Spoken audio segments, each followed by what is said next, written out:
bonjour à toutes et tous. C'est un agréable déjeuner et que vous n'allez pas faire la sieste. Vous pourrez la faire à partir de 16h30. Jean de Corbion, pouvez-vous nous expliquer le titre de cet entretien? Vous avez vu, bonjour à tous, bonjour à toutes. Je suis très heureux d'être parmi vous. Et puisqu'on me pose la question du titre, en fait c'est assez simple, il suffit d'ouvrir son costume ou sa veste et qu'est-ce qu'on trouve dans une poche en général? À peu près tous parmi vous, un téléphone. Vous voyez que c'est un petit appareil, ne prend pas beaucoup de place. On peut parler d'une lampe de poche ou de l'argent de poche, mais dans cet appareil, on trouve tout un univers.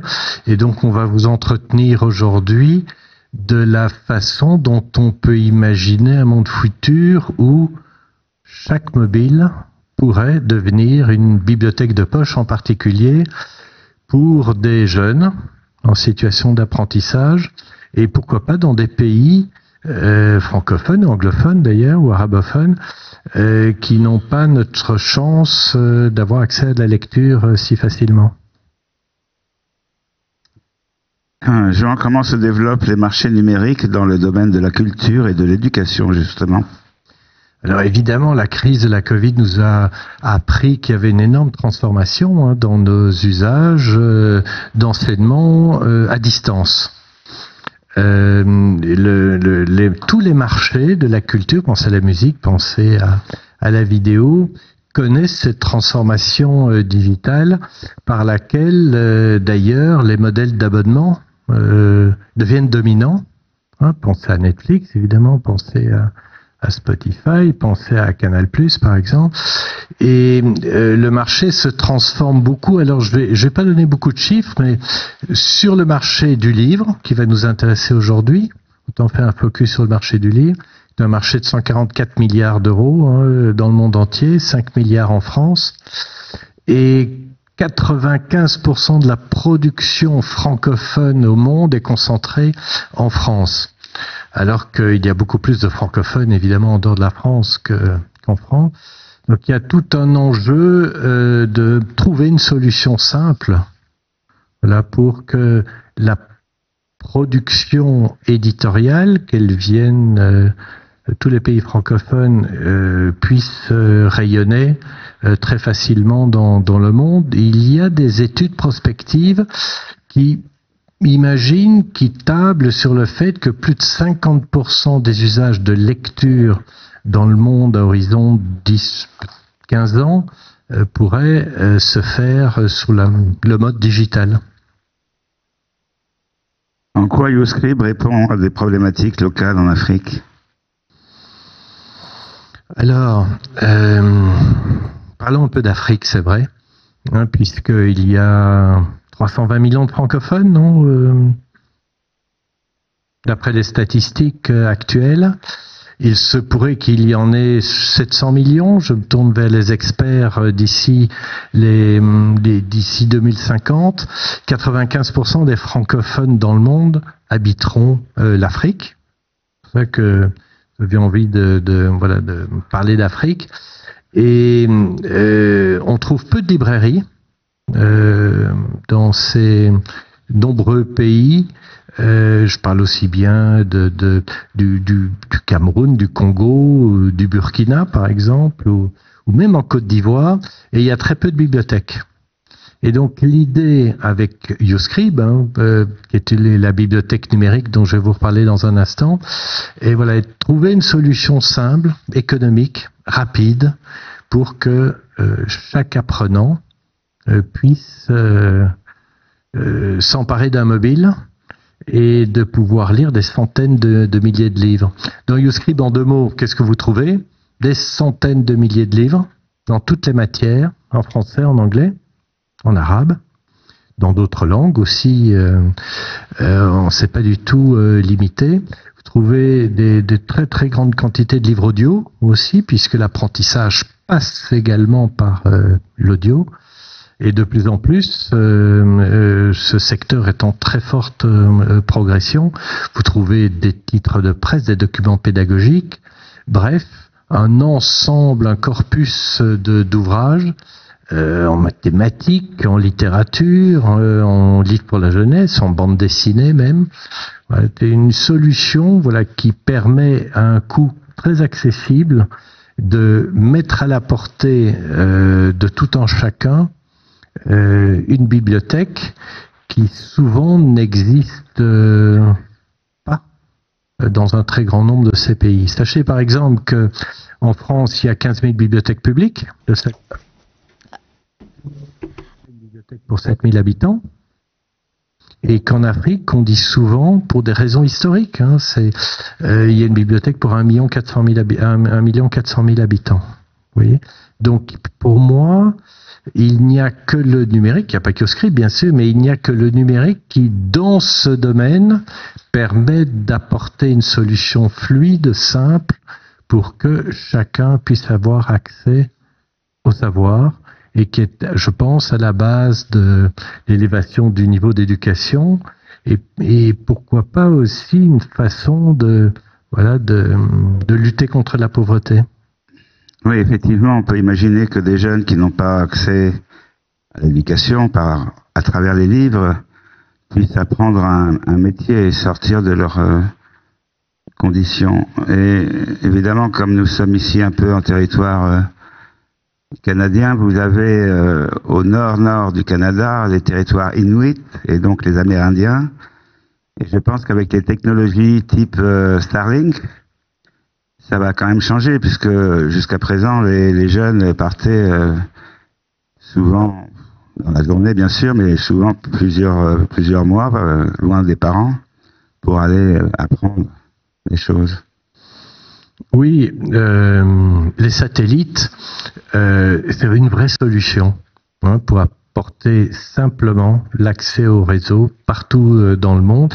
Et c'est vrai que pour avoir accès à une bibliothèque numérique, il faut partir au moins au début d'une connexion réseau, même si dans les applications mobiles de type Kioscript, comme dans d'autres, on peut lire sans être connecté à l'Internet. Mais au départ, il faut avoir une connexion, et les opérateurs de satellites apportent des solutions simples qu'on est en train de déployer dans un certain nombre de pays. Donc vous m'avez dit justement que vous étiez en contact avec Eutelsat, et peut-être un jour avec Monsieur Musk, qui sait. Alors quels sont les modèles économiques de Kioscript, c'est-à-dire comment vous, société, arrivez à gagner de l'argent, ce qui est important pour les actionnaires, et comment se positionne ce type d'abonnement qui finalement pourrait être financé par l'éducation nationale, ou en tout cas les lycées, les collèges, sur place. Alors, important pour les actionnaires, mais important aussi pour les créateurs. J'y reviendrai un peu, les auteurs qui, notamment dans un certain nombre de pays d'Afrique, n'ont aucune capacité d'avoir accès à une diffusion très large dans le monde, et qui peuvent, grâce au numérique, trouver des sources de revenus. Et on n'est pas seul dans ce cas. Toute l'Afrique a fait ce saut de grenouille dans beaucoup de secteurs d'activité qui permet à des acteurs de s'installer et durablement dans la vie économique. Bon, un modèle en basé sur 3 leviers. On appelle la vente d'abonnements à des particuliers. Pour vous, c'est très simple à retenir. Pensez à vos usages côté Netflix ou côté Spotify, par exemple, où vous, en tant que particulier, vous pouvez vous abonner à cette bibliothèque numérique. Kioscript a à peu près environ 2 millions d'abonnés maintenant. Donc, 95% sont basés en Afrique, dans 13 pays d'Afrique. Et ça coûte de l'ordre de 2 € par mois. Vous voyez, toujours cette idée que pour réussir, il faut s'adapter au pouvoir d'achat de la population. Imaginez un livre importé, il coûte 20 €. Comment démocratiser l'accès à la lecture en proposant des livres papier à 20 €? Ça n'est pas possible. Donc un prix bas, accessible à tous, compatible avec tous les appareils du marché, que ce soit des ordinateurs, des tablettes, des téléphones, pour que ce soit simple et fluide. Un modèle plus B2B, où on s'adresse à des écoles, des universités, qui, voilà, ou des grandes institutions. J'en reconnais, merci à eux qui sont ici, je pense à l'OIF par exemple, qui en fait achètent des accès et les offrent à leurs étudiants. Ça permet de faire en sorte que chaque école puisse offrir à leurs étudiants un accès au savoir. Nous, ici, peut-être pas tous, hein, mais on a eu de la chance. On a eu des bibliothèques dans toutes les écoles où on a étudié. Nous, ce qu'on veut faire, c'est la même chose, mais que ce soit partout dans le monde. Et les écoles, les établissements d'enseignement, ça peut être la formation professionnelle, donc les entreprises peuvent jouer un grand rôle, pour autant qu'on leur offre une solution simple que ces dernières puissent installer dans leurs établissements. Un dernier levier, j'ai parlé de 3 leviers, vous vous souvenez, qui est un modèle plus de partenariat avec les gouvernements. Donc peut-être que certains parmi vous pourraient se sentir concernés, qui sait, puisqu'il est dans le secteur de l'éducation souvent de la responsabilité des gouvernements d'agir pour trouver des solutions pour que la jeunesse ait accès facilement et toujours à un coût accessible à tous les savoirs. Et donc nous avons des accords avec un certain nombre de gouvernements, plus en Afrique d'ailleurs qu'en Europe, hein, pour les raisons que j'ai données, hein, beaucoup de bibliothèques, beaucoup de librairies dans nos pays. Donc des gouvernements un peu partout dans le monde pour apporter cette solution pour les apprentissages et puis pour donner du plaisir aussi, parce qu'on ne lit pas que pour apprendre quand on y pense. On lit aussi pour se délasser, on lit aussi pour mieux maîtriser la langue française, c'est dit en passant. Donc 3 modèles que l'on décline, et plus de 50% de nos revenus sont reversés aux éditeurs et aux écrivains. Merci Jean. Donc vous m'avez coupé la prochaine question, mais vous imaginez que ce modèle ou la collection originale est très intéressante.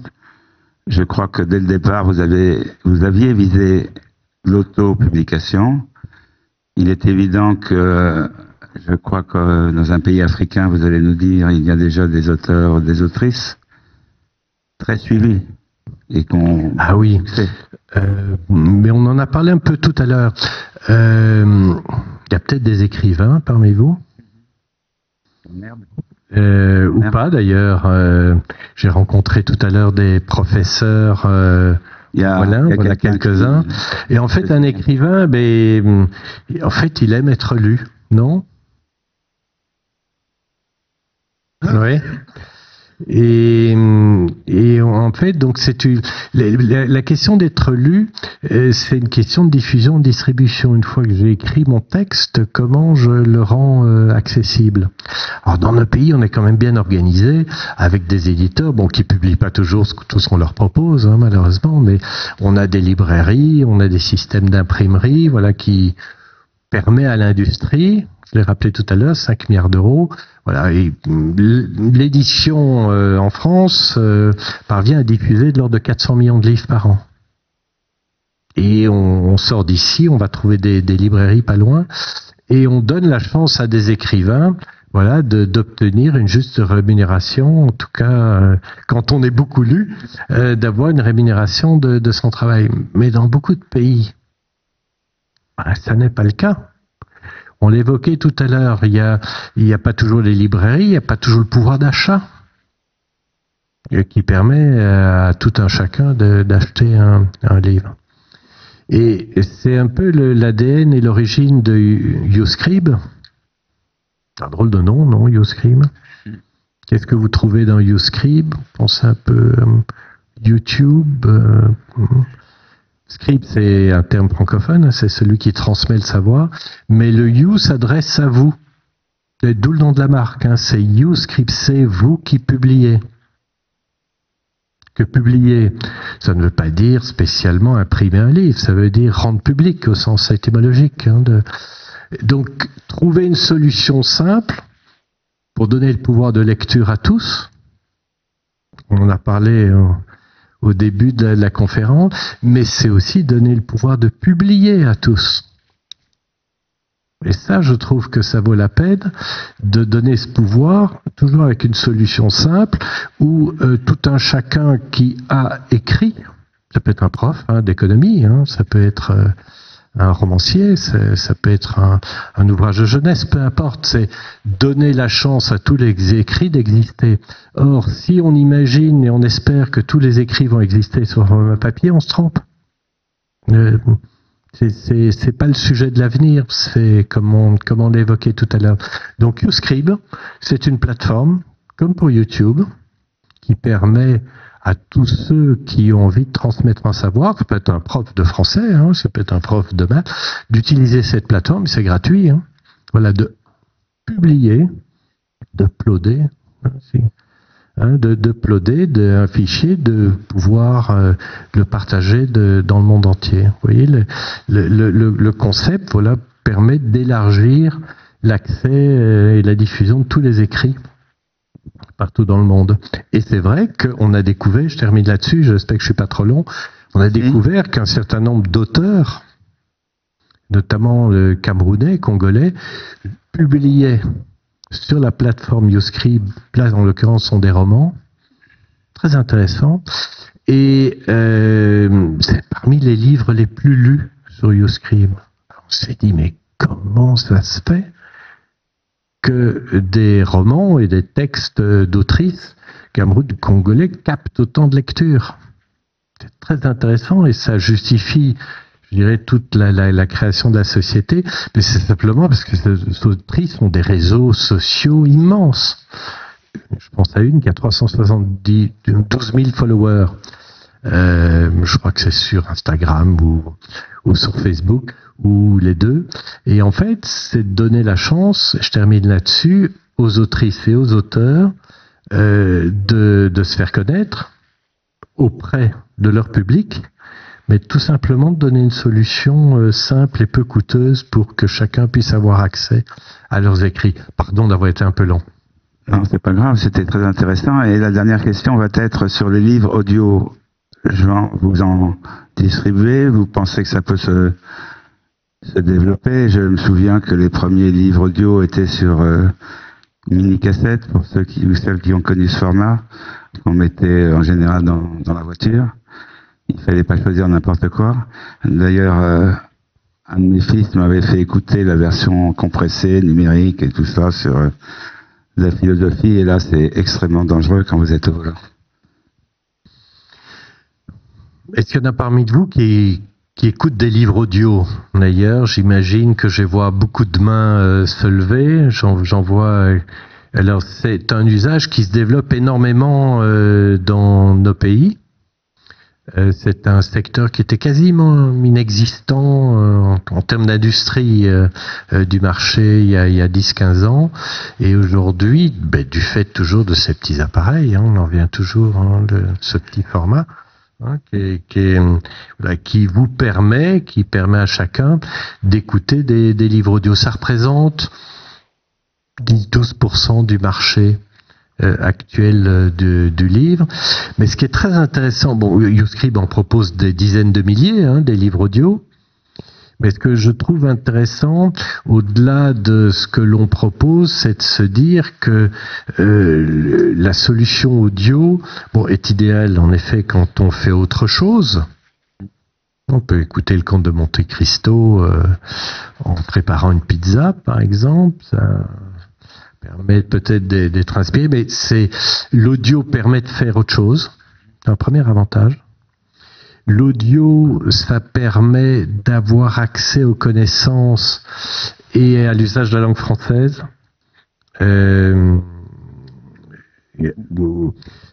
Quand on lit pas bien aussi, je trouve que l'audio, de ce point de vue-là, et je terminerai dans cette idée que nous avons dans la société. Nous sommes basés à Paris, mais beaucoup des collaborateurs de la société sont basés en Afrique. Je me dis aussi que l'intelligence artificielle va nous permettre de convertir toute une série de contenus écrits en matière audio toujours avec cette idée, 10 secondes, voilà, de rendre les savoirs, l'usage de la langue accessible à tous ceux qui en sont privés, souvent faute de librairie ou faute de bibliothèque. Et c'est fini. Mais je vous remercie beaucoup. Merci. Merci beaucoup pour votre attention. Il y a peut-être un petit espace, je me tourne vers les organisateurs, sur des questions, si vous en avez, mais je ne sais pas du tout si on dispose de temps pour cela. J'en serais ravi. Et la première question peut venir des écrivains, là. Ah ben, le voilà. Monsieur, ici. Ah, très bien. Oui. Ma question concerne la diffusion de votre stratégie en Afrique. Je me sens particulièrement concerné parce que effectivement l'Afrique, avec sa forte proportion de natalité, a vocation aussi à être éduquée. Moi, je viens d'un pays où on a à peu près que moins de 30% de la population est analphabète. Moi, la question est simple. Est-ce que vous vous inscrivez dans une logique? Est-ce que vous allez simplement cibler les pays francophones ou c'est largement l'Afrique dans sa globalité avec les anglophones, les francophones, voire les lusophones? Voilà. Merci beaucoup pour votre question. Est-ce que je peux vous demander de quel pays? La République centrafricaine. La République centrafricaine. Oui, alors en termes de stratégie, notre vision, c'est d'aider en tout cas à lutter contre les aspects d'illettrisme, en tout cas de donner des outils simples, voilà, qui permettent de mettre l'accès aux connaissances de la façon la plus rapide. Mais bien sûr, notre stratégie est de nous développer dans les pays anglophones, dans les pays arabophones, j'en ai parlé, dans d'autres pays. Mais par exemple, en Afrique du Sud, on est présent au Ghana, on ouvre bientôt le service au Nigeria, qui est un pays, comme vous le savez sans doute, où il y a 215 millions d'habitants. Donc oui, notre objectif est d'apporter d'ailleurs le catalogue de YouScript que vous pourrez découvrir s'il vous intéresse. Vous verrez que le catalogue de livres en anglais est aussi riche que celui en langue française. Merci pour votre excellente présentation. Je représente un universitaire de l'Université Sorbonne Paris-Nord, le partenaire de cette conférence, et en même temps je représente une ONG onusienne de l'ONU, de l'UNESCO, qui favorise beaucoup tout ce qu'on appelle les ressources éducationnelles ouvertes, Open Education Recommendation, que nous avons à l'UNESCO. Alors ma question elle sera assez simple. Est-ce que ce sont les ressources complètement ouvertes, semi-ouvertes? Quelle est la politique en termes d'ouverture au large public? Merci. Oui, la question est vaste. J'ai essayé d'y répondre de façon très synthétique. Il y a une très grande partie du catalogue de YouScript, par exemple, qui est gratuite d'accès. Donc c'est une partie de la réponse. C'est-à-dire que, par exemple, si vous-même vous publiez un texte sur YouScript, c'est gratuit pour vous, mais vous pouvez très bien rendre ce contenu, cette ressource, en accès gratuit pour tous. C'est-à-dire ne pas attendre de la rémunération. Il y a, dans le cas de gouvernement, dont j'ai parlé tout à l'heure, voilà, des accords par lesquels, en fait, tous les utilisateurs peuvent utiliser les ressources, toutes, gratuitement. L'idée n'est pas que tous les contenus soient gratuits, puisqu'il y a des créateurs quand même derrière. Il y a des écrivains, il y a toute une filière à entretenir pour que les contenus locaux, notamment, je pense à la Centrafrique, qui est aussi des contenus locaux. L'idée n'est pas que ce soit les pays, on va dire, occidentaux qui amènent le savoir. Il y a énormément de ressources locales qui sont beaucoup plus intéressantes pour ces pays. Donc, c'est notre approche en tout cas. Dernière question. Merci. Je suis de la République démocratique du Congo. Je suis à l'origine juriste. C'est ce que j'ai retenu que l'intérêt et la mesure de l'action. Je voudrais savoir comment on accède à votre aide, parce que vous avez dit que vous voulez aider. Et je voudrais également savoir si au sortir d'ici, je peux disposer de votre catalogue. Merci. Oui, bien sûr, je suis très enchanté que la demande émane du Congo, hein, qu'on connaît bien dans la société. J'y étais encore il y a pas longtemps. Donc il y a d'abord je vous accueille avec plaisir juste après la conférence. De nouveau, si vous travaillez dans le secteur public, par exemple, nous pouvons répondre très concrètement à une demande de grandes institutions ou du gouvernement pour accompagner toutes les actions publiques au service des lecteurs des pays et notamment du vôtre. J'étais chez vous il n'y a pas longtemps d'ailleurs. Bien, on vous remercie beaucoup.